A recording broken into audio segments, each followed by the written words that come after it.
Good afternoon. So, can you understand English? Okay. So, good afternoon, or in Tagalog we say it, magandang hapon po. Okay, you say it. Good is magandang. Afternoon is hapon. Okay. So, in our country we say it, magandang hapon po.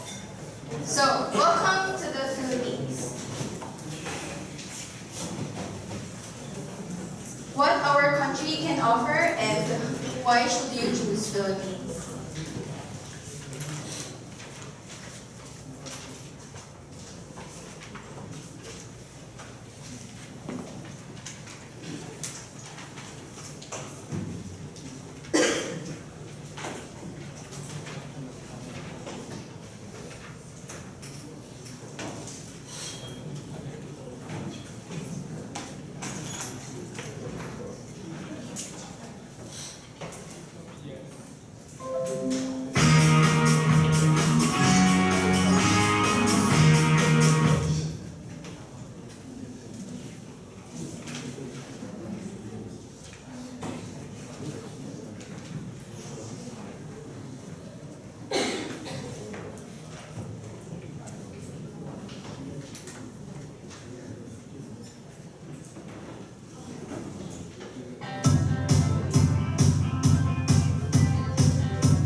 its natural resources, as you can see on the video. So, Philippines is named Filipinas in 1543.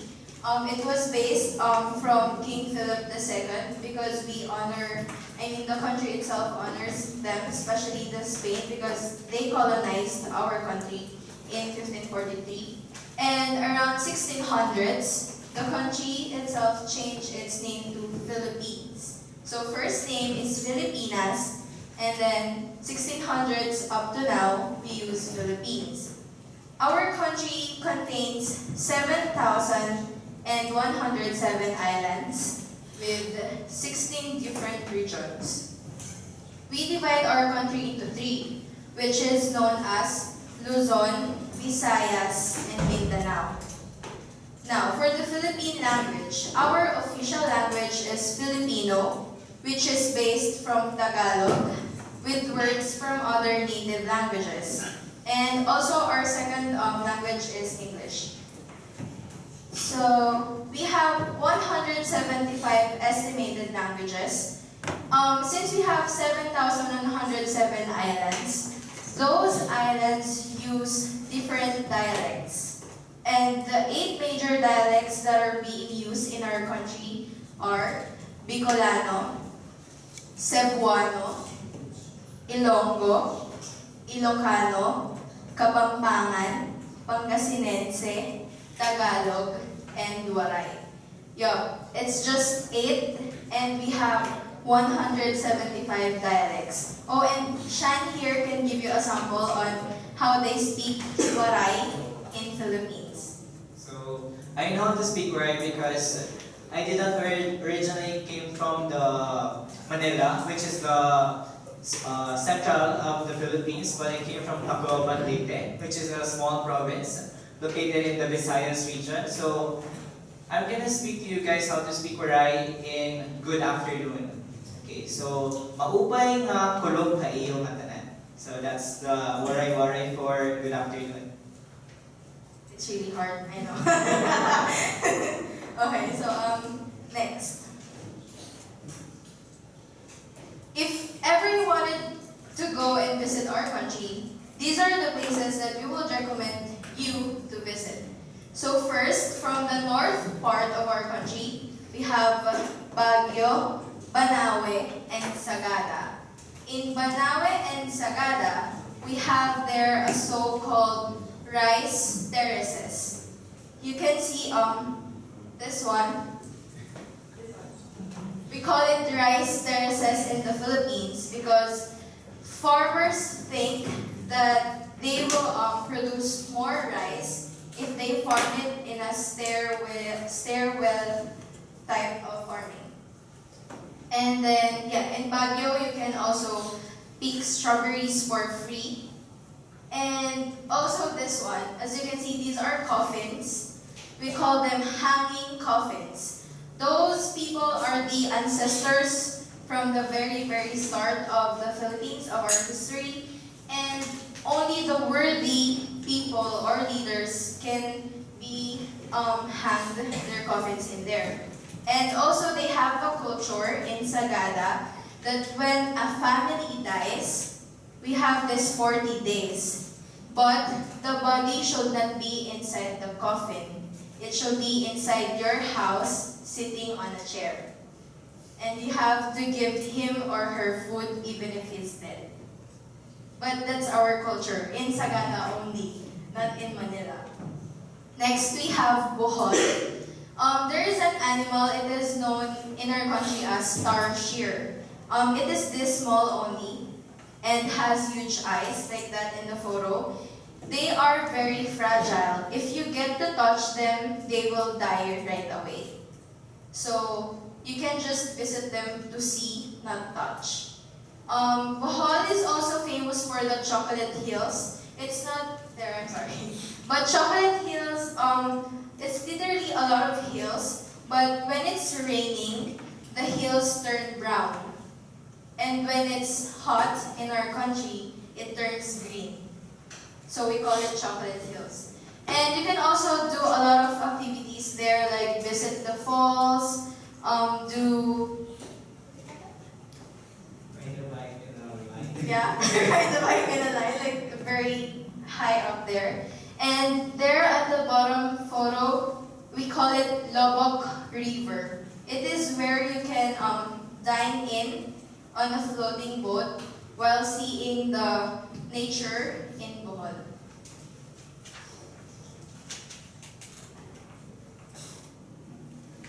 Yes, so next is Boracay. I think some of you know this place because it's really famous when it comes to nightlife and a lot of activities like parasailing, kite mine sailing, scuba diving, cliff diving. Like if you're really adventurous and you really want to go all out, you go here in this place. They have really nice beaches and the sand there is really white and super fine, like it's a powder. So I guess you'll enjoy here. Next is Cebu City. Cebu City is well known with its dried mangoes. Dried mangoes there is really yummy, as in. Here is a sandbar. It's really long, like super long. But if it's high tide, this is gone. And the island circle is the only thing that will remain. But if it's low tide, the sandbar will appear. Also in Cebu City, you can swim with the whales. Whale sharks. Yes, whale sharks. But you cannot touch them. You can just like go around them, but you cannot touch them.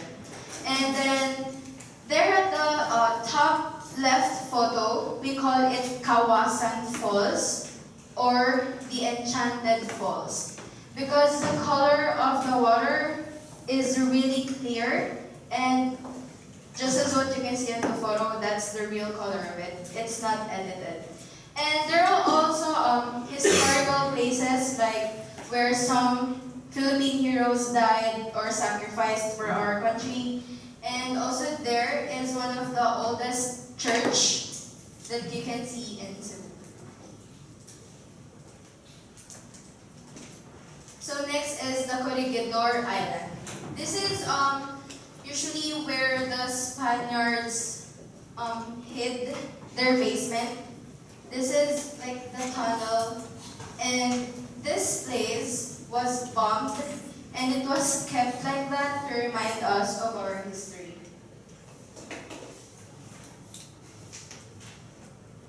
Next is La Union. La Union is the surfing capital of the north. So as you can see here, it's best to go there when during April and March because if you're good at surfing, the waves there are really large, so it will be more advantage. This one we call it Tangadan Falls. For you to get here, you have to hike for 2 to 3 hours, and it is not easy because it's really dangerous and there's no security around it, but you'll have an assistant for you to be guided in here. And the top photo, we call it Biak na Bato. It's natural. It was not built. It just showed there. And yeah.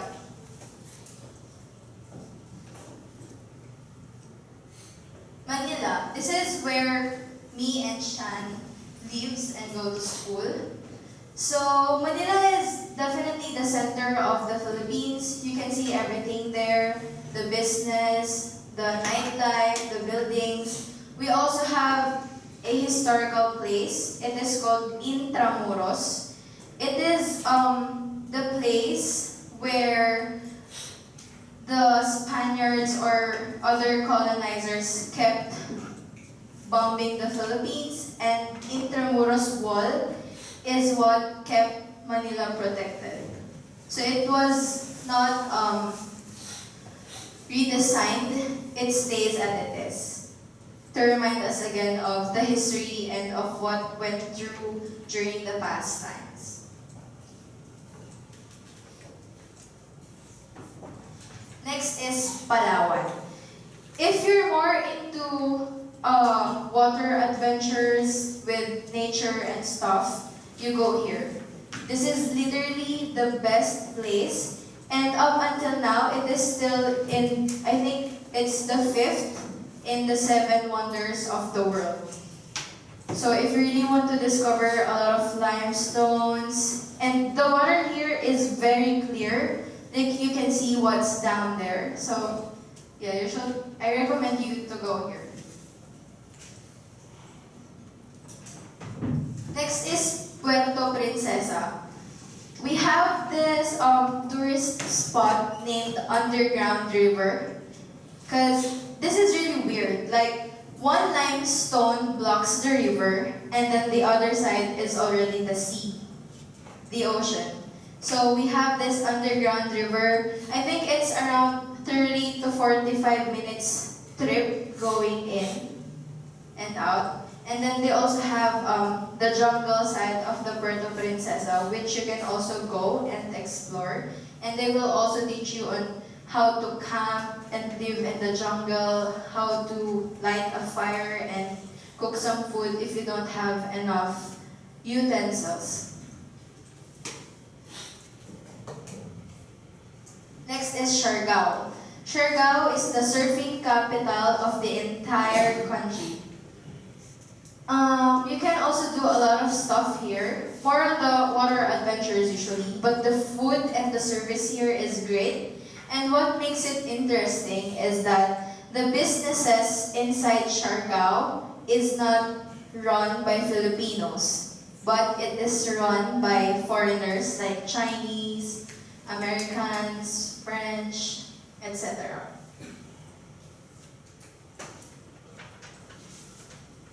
Next is Batanes. If you want more of a land exploration, you go to Batanes. This is the part of the Philippines that is really near in Taiwan. Like if this is Taiwan, here is Batanes. So it's really near the Taiwan. So their houses there are not are different from the other regions because they use igloo type of house. Like all is made from stones and nipa hut and everything.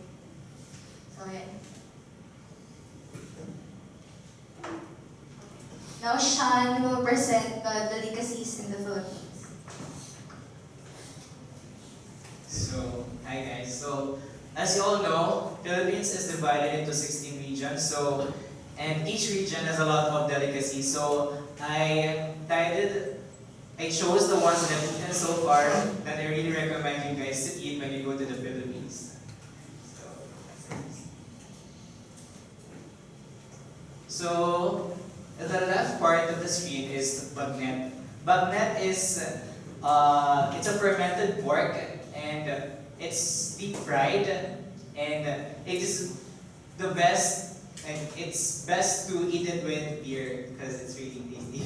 And next one is empanada. This one is also, it's like bread and the filling is meat, sometimes it's vegetables, and it's also deep fried.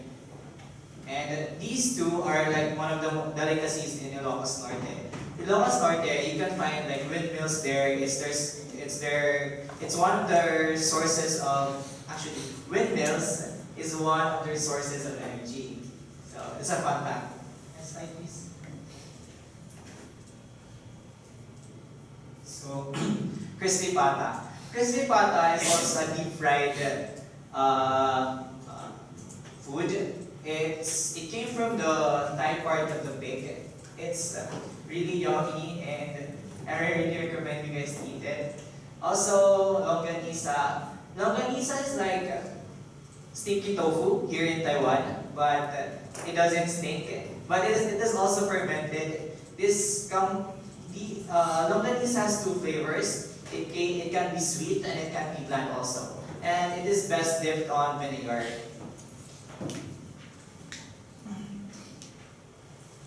So, the kinilaw. Kinilaw is more like it's like sushi, but there's only coconut milk onions, and garlic. And it's really tasty, guys. Don't worry, it's safe for the stomach, so no need to worry about diarrhea or anything. So pinakbet is basically mixed vegetables, but I don't know why pinakbet is in the Philippines is really yummy and it has this distinct taste. So I really recommend you guys for those who are vegetable eaters there. Next one is bulalo. Bulalo is best eaten when it's cold. When the climate is cold because it's hot and the soup is really yummy. It's very rich because of the cow's meat. Next one is a Bicol Express. Bicol Express is basically meat with coconut milk, and as you guys can observe, I've been mentioning about coconut milk because in the Philippines we really like coconut milk. So yeah. Next is daing na bangos. Daing na bangos is like it's fermented also. Bangos in English is milkfish. Milkfish. So in the Philippines, as you know, it's a tropical country, and since it is a tropical country, there are a lot of seafoods. So in the Philippines, we're seen in markets buying fresh caught fish and other seafoods in the seas.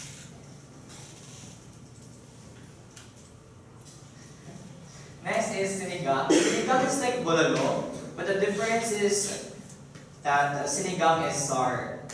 And this one is adobong pusit. It's squid. And squid with soy sauce. Yes. Okay. So, as you guys know, we really like eating pork or meat. And I really recommend you guys, when you go to the Philippines, you should try lechon. Lechon, you can see it every time there's a celebration going on, maybe graduation, birthday, any occasion that you can mention, lechon is always there. So yeah, as you can see, it's big, roasted pig. So here are some desserts that I've tried so far that I really recommend you guys to eat.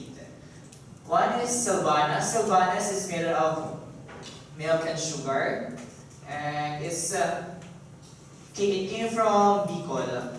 Bicol is a place where you can find the Mayon volcano. It's one of the most active volcanoes that you can see in the world because sometimes it may erupt like out of nowhere, and but the people living nearby the Mayon volcano they're still safe, but still warned to be conscientious when it comes to the volcano erupting because it may not be suitable for them. So next one is halo-halo. Okay. I have a friend who's here in CYCU who experienced the foreign exchange program and went to the Philippines. He said the most dessert that he liked when he went to the Philippines was halo-halo. So his name is Genuine. Yeah, maybe you guys know him. So halo-halo, it's ice cream, shaved ice. I think I've seen shaved ice here in Taiwan, but here you can see leche flan. You guys know leche flan? Next time I'll show you guys what leche flan is. Okay, next please. Okay, banana Q. So, one of the most popular street food in the Philippines is banana Q. It's just banana on sticks, but really tasty. And taho. Taho in English is soybean. Soybean with syrup and pearls. Yes. So, Filipino customs and traditions, to be discussed by Fatma. Okay, so in the Philippines, to show respect to the elderly, whenever we see them, we have to do guess this, that again. For example, I am his mom. When he comes home, he needs to do this. That is to show respect, and we call it mano po. Yes, mano po. Po is used almost in every word in the Philippines, especially when we're talking to the older ones, because for them, for the older ones, it means respect. So the word po and opo is used to show respect to the elderly. Next, we have bayanihan. Bayanihan, in the past times, the houses of the people can be carried like this. So if you wanted to transfer to another location, the people in there will do bayanihan. Bayanihan means even if you don't know who the owner of the house is, they will still help you carry it to a new location. So it's more of like a teamwork, even if you don't know that person, because in the Philippines we trust each other and we're very hospitable and helpful. So we do this in our culture.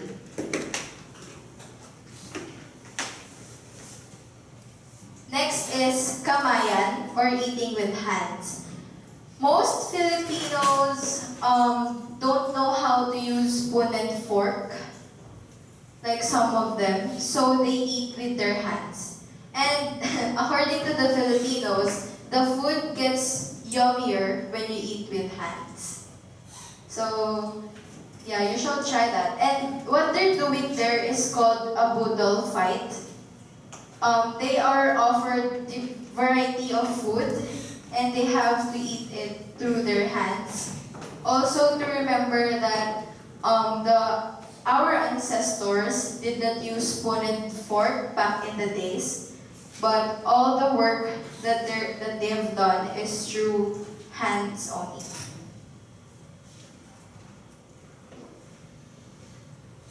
Next is the traditional courtship or dating. Back in the days, it was forbidden to date, like for example, I'm a guy, I cannot just ask the girl that I like in an instant. Unlike today, like when you ask, can we eat somewhere, that's okay, right? In the Philippines, it's not okay. You have to go first through their parents before you can go to their child. So meaning you have to get the hearts of their parents first, and then they will tell you if they will allow you to take their son or daughter out for a date.